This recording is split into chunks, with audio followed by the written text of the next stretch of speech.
Today we have the 2023 MG ZS. This vehicle has done just over 6,000 miles. It has an automatic transmission and a fully electric motor.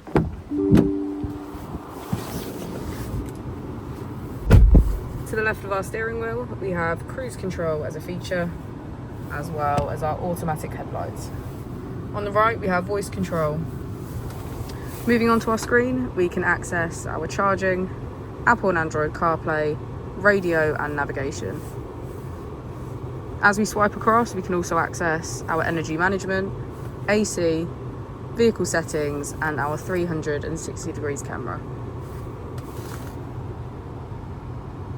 Using our mode button, we can switch between our different driving modes: normal, sport, and eco.